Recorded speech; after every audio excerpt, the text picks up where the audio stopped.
Yo, what's going on, Geminites? It's your boy Gem Mint. I'm here with another Omnibus haul. We got a nice variety of books in today. We're going to take a look at the books, what they cover, how much they cost, and then we'll do a bird's eye view and take a look at the artwork. So you guys stay tuned.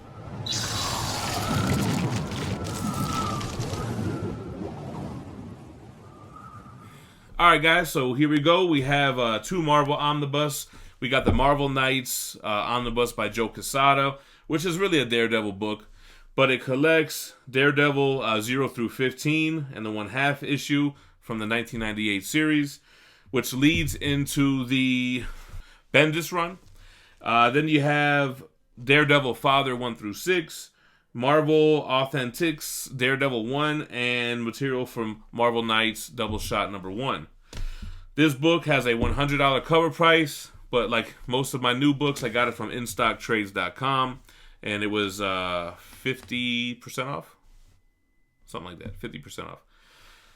So this book has a very cool wraparound cover, Daredevil by Joe Quesada. Let's take a look at the inside.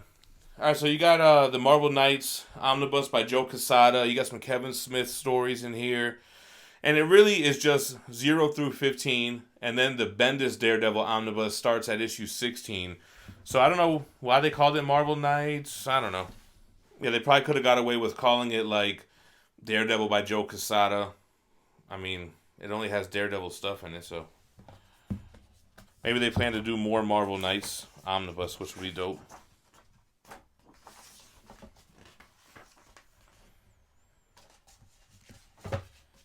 Joe Quesada's got great artwork, though, man.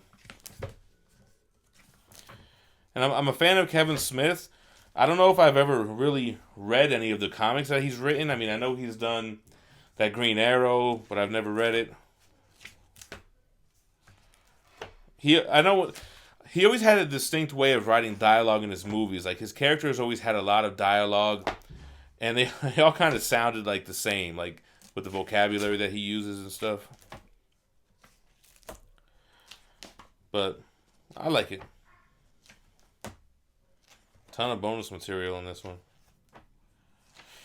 I know one of our guys in the Geminis wasn't really happy. He was like, it's a thin omnibus, a ton of extras, and not much story. Yeah, but sometimes you get thin omnibus as well. Like, I mean, look at Guardians of the Galaxy by Dugan or Planet Hulk. You know, an omnibus doesn't mean a certain amount of pages. It's the completed work of a creative team, you know? Next up, we got the XMen Mutant Massacre Omnibus. This one was kind of weird when it was solicited because we had an oversized hardcover already for it. But, as you can see, the Omnibus covers a lot more material. So let's see exactly what's in here.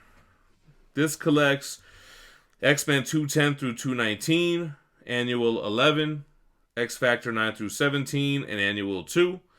New Mutants 46, Thor 373 through 374, and 377 through 378.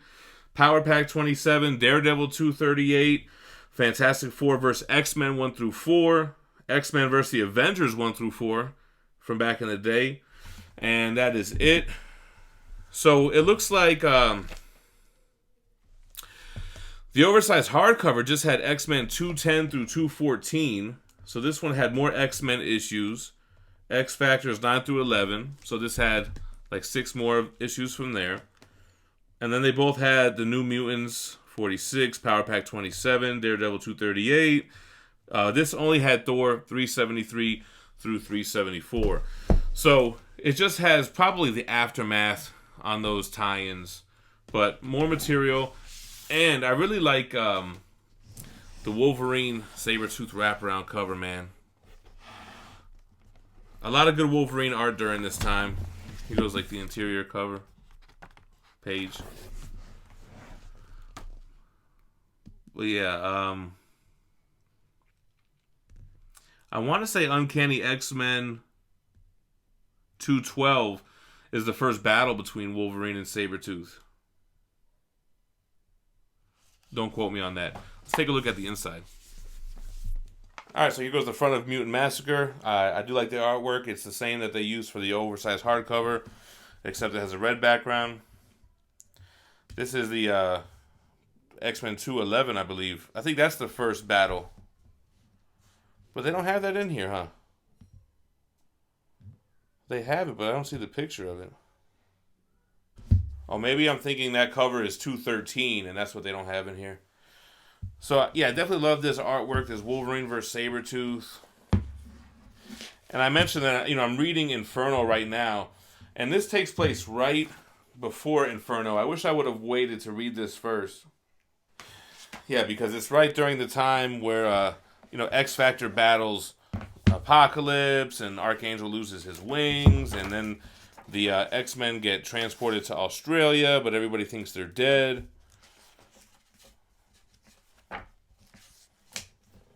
Anniversary issues.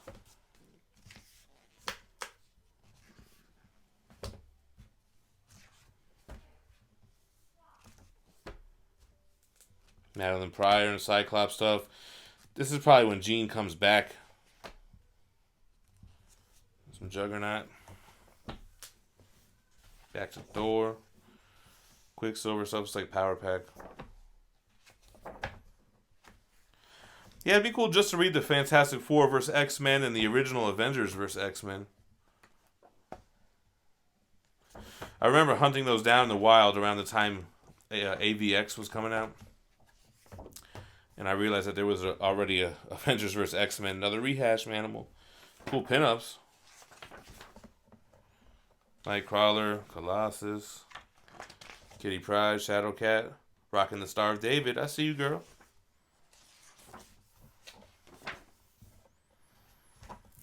All right, then we got the Wonder Woman Golden Age Omnibus Volume 3.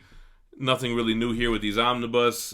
This has a $125 cover price, and it collects Sensation Comics 49 through 69, Comic Cavalcade 14 through 22, and Wonder Woman 16 through 25. But, you're getting the same kind of thing with these, just continuing the volume. So the Golden Age Omnibus of Volume 3, at this point I kind of just am collecting these because I have them all and kind of got the library going, the archives. But yeah, adding to the library. You got your standard all black hardcover.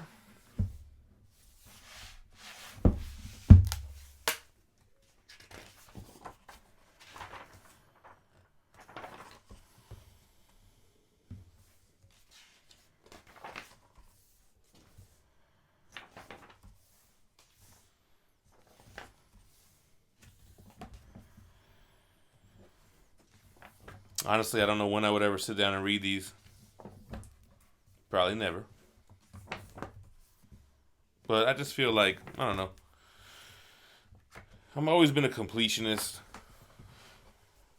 I legit liked, having like the Batman Golden Age stuff and even the Superman, so just kind of had to do it.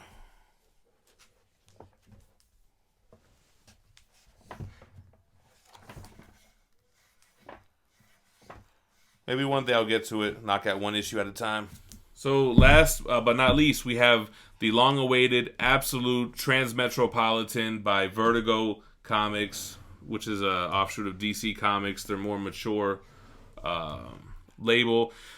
I hear great things about this. I have the other two Absolutes, and I've been holding off on reading them until the third one came in. I actually wanted to get started a little earlier, but I got sidetracked. But Warren Ellis, I'm a big fan of his stuff. And like I said, I heard good things about this book, so I'm excited to jump into these and do like a recent reads on them. But Transmetropolitan, Warren Ellis, completes the run. Had a $125 cover price.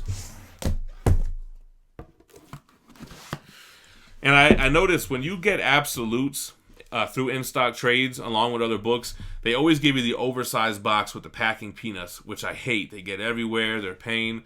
But I noticed that they used a bunch of bubble wrap this time, man. So I'm hoping that they continue with that because that just gives me some extra packing material and less of a headache. All right, guys. So we'll get a sky view of the Absolute Transmetropolitan by Warren Ellis. This is volume 3. All right, with the slip case. We have the actual hardcover. Similar kind of spine. In the back. So let's get a good look at the artwork here.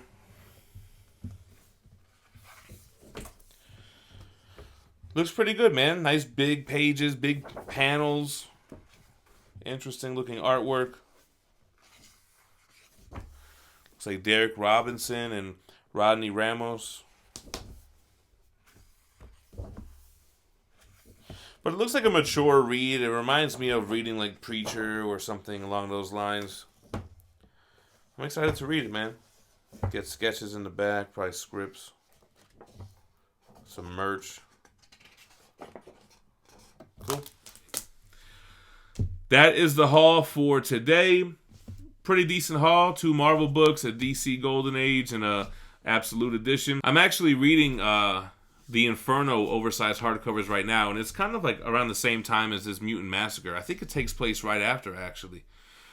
A lot of that Simonson writing. And so yeah, be on the lookout for recent reads on that. Let me know what you guys think of the haul. Did you pick any of these up? What are your thoughts? Make sure to subscribe to the channel for more daily content, including omnibus hauls, recent reads of the actual books, along with other stuff like statue unboxing and reviews and trailer reactions and live shows. So stick around. We got a lot for you and a hell of a backlog to get through as well. Stay minty. Peace.